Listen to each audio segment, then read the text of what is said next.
عیوب ہیں. ہم اپنے گریبانوں میں جھانکتے ہیں کہ سرکار نے تو ہمیں اپنے گریبانوں میں جھانکنے کے لیے فرمایا ہے.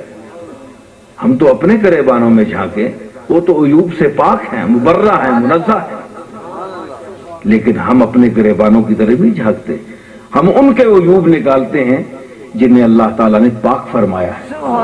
اللہ نے پاک کیا نا، خود تو پاک نہیں ہوئے نا، اللہ نے پاک کیا. تو اگر اللہ پاک کرے، اللہ پاک کسی کو پاک کرے،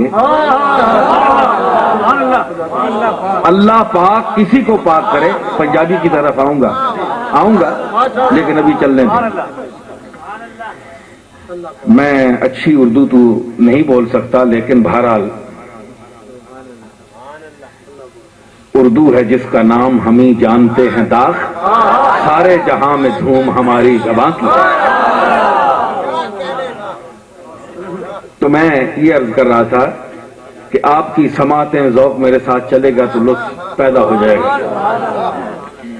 تو یہ اعتراض ہوا کہ آپ کے دادا حضرت شیخ عبد القادر جیلانی نے ایک بات کہی ہے، یہ صوفیوں کی بڑھ ہے، بقول ان کے کہ یہ صوفیوں کی بڑھ ہے کہ یہ مجذوبانہ بڑے مار دیتے ہیں کہ بلاد اللہ ملکی تحت حکمی کخردلۃ علی حکم اتصالی نظر تو الی بلاد اللہ جمعا، کہ میں نے اللہ کے ملکوں کو دیکھا، کائنات کو دیکھا، وہ اس طرح میری ہتھیلی پر ہے جس طرح سرسوں کا دانہ ہوتا ہے، رائی کا دانہ. لگا بڑی ڈینگ ماری ہے بھائی، بڑی بڑھ ہے، بڑا دعویٰ ہے. اب دیکھیں نا اس قسم کے آپ دعوی کو کس طرح قرآن مجید سے ثابت کر سکتے ہیں. ایک تو شاہ صاحب نے قبلہ نے بہت خوبصورت انداز میں بیان فرمایا. ہم بھی قرآن پڑھتے ہیں، ہمارے ذہن میں بھی ہے. آپ جن لوگوں کے ذہن میں نہیں ہے ان کو اب ذہن میں یہ باتیں رکھنی چاہیے. تو میں نے کہا کہ نبی کی شان بڑی ہے، اللہ نے خود عطا فرمایا ہے یہ مقام بھی. کسی نبی نے اللہ کی بارگاہ میں از خود یہ اپلیکیشن پیش نہیں کی کہ آپ ہمیں نبی بنائیں. اس طرح اگر سلسلہ نبوت چلتا تو آج متنبی قادیان یا رسالت مآب علیہ الصلوۃ والسلام کے بعد آج تک جتنے نبی ہوئے تو ہر شخص اپلیکیشن پیش کر کے کچھ نہ کچھ منظر دیکھ کے کوئی جھوٹ سچ بول کے تو دعوی نبوت کر دیتا. یہ عطا ہے، یہ تو اللہ کی عطا ہے. جسے اس قابل بنایا پھر اس کے مطابق اس کو عطا کیا. تو یہ اسی لیے نبوت عطا ہے، یہ کسب نہیں ہے کہ آپ اکتساب کریں، نبوت خارج سے آپ منگوائیں، عطا ہے. تو یہ تو ایک خاص مقام ہے نبوت کا، یہ تو بہت بڑا مقام ہے. جیسا کہ اللہ نے فرمایا وَعَلَّمَكَ مَا لَمْ تَكُنْ تَعْلَمْ، اور یہاں اس پر سیر حاصل گفتگو کہ جب میں دہرانا نہیں چاہتا، اشارہ دے رہا ہوں آپ کو. تو میں نے کہا کہ نبی کا تو مقام بہت بڑا ہے. قرآن میں ان لوگوں کا بھی ذکر ہے کہ جو نبی نہیں ہیں، اور اللہ نے نشاندہی فرمائی ہے الذین یذکرون اللہ قیاما وقعودا وعلی جنوبہم ویتفکرون فی خلق السماوات والارض ربنا ما خلقت ھذا باطلا، جو فکر کرتے ہیں زمین و آسمان کی تخلیق پر، اللہ کا ذکر کرتے ہیں. کروٹ ہر کروٹ جب وہ بدلتے ہیں تو اللہ کا ذکر کرتے ہیں. قیاما وقعودا، اٹھتے بیٹھتے ذکر کرتے ہیں. وعلی جنوبہم ویتفکرون، اور فکر کرتے ہیں کائنات کی تخلیق میں، اور یہ عرض کرتے ہیں کہ ربنا، اے ہمارے رب ما خلقت ھذا باطلا، سبحان اللہ، تو نے یہ جو کچھ پیدا کیا ہے یہ باطل پیدا نہیں کیا ہے، فضول پیدا نہیں کیا ہے، اس کا مصرف ہے، اس کا کوئی مقصد ہے۔ میں نے اسے یہ کہا کہ ھذا اس میں اشارہ ہے اور یہ محسوس مبصر کے لیے استعمال ہوتا ہے، سبحان اللہ، یہ محسوس مبصر کے لیے استعمال ہوتا ہے، جو محسوس بھی ہو اور دیکھا بھی جا سکے، جو چیز محسوس بھی ہو، جس طرح یہ ہے میں دیکھ بھی رہا ہوں اور میرے ہاتھ کی زد میں ہے۔ حضور نے فرمایا ابنی ھذا سید، امام حسن کے لیے فرمایا، گود میں بٹھا کر فرمایا ابنی ھذا سید، یہ میرا بیٹا سید ہے، تو وہ محسوس بھی تھا اور مبصر بھی تھا۔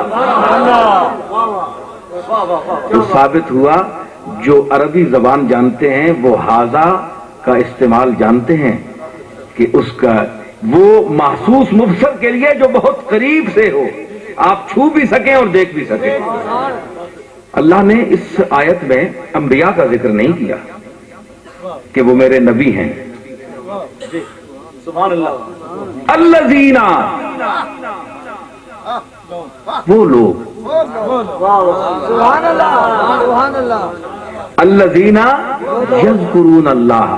اب اس کے الذین کی وسعت میں انبیاء تو سر فہرست ہیں، اللہ کا ذکر ان سے زیادہ کور کر سکتا ہے، یہ تو سر فہرست ہیں، لیکن یہاں خطاب عوامی ہے، الذین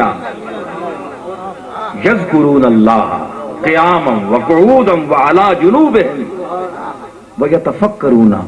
نبیوں کو میں اس لیے ذرا مستثنا کر رہا ہوں کہ ان کو فکر کی ضرورت ہی نہیں ہے، ان کو اللہ نے سب کچھ عطا کر کے بھیجا ہے، تو فکر تو ہم کریں کہ ایک چیز سوال کرے اور دوسرا اس کا جواب دے، ایک اقرار کرے اور دوسرا انکار کرے کہ یہ سورج کیوں چڑھتا ہے اپنے وقت معلوم پر، مقررہ پر کیوں چڑھتا ہے، ہوائیں کہاں سے چلتی ہیں، دریا کدھر سے بہتے ہیں، کہاں سے پانی آتا ہے، یہ پہاڑ کی چوٹیوں پر پانی کیسے پہنچ جاتا ہے، یہ ہم فکر کرتے ہیں، ایک اقرار ہوتا ہے ایک انکار ہوتا ہے، اپنے ساتھ ہم مخاطب ہوتے ہیں، کبھی انکار کرتے ہیں، یہ نبیوں کے ساتھ نہیں ہوتا، ان کا علم یقینی ہوتا ہے، اس لیے یتفکرون کی زد سے میں نے ان کو باہر کر رہا ہوں، یہ ہم لوگوں کی بات ہے۔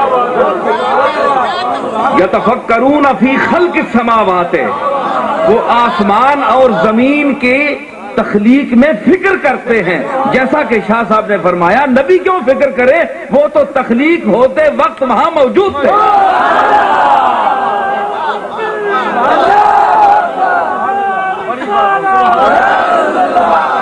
یتفکرون فی خلق السماوات والارض، زمینوں اور آسمانوں کی تخلیق میں فکر کرتے ہیں، وہ بندگان خاص ہیں، اولل الالباب ہیں، لب والے ہیں، مغز والے ہیں، دماغ والے ہیں، وہ غور کرتے ہیں اور پھر کیا کرتے ہیں، ربنا ما خلقت ھذا باطلا۔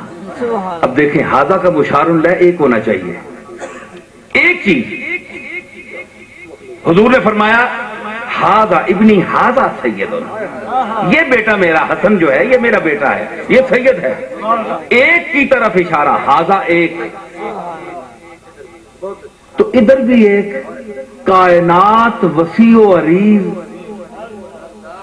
افراد اشیاء کروڑوں اربوں اور اس سے بھی زیادہ، لا تعد ولا تحصى، انسانی عقل اس کا احاطہ نہیں کر سکتی، اور اس کے لیے ھذا بول رہے ہیں، کون؟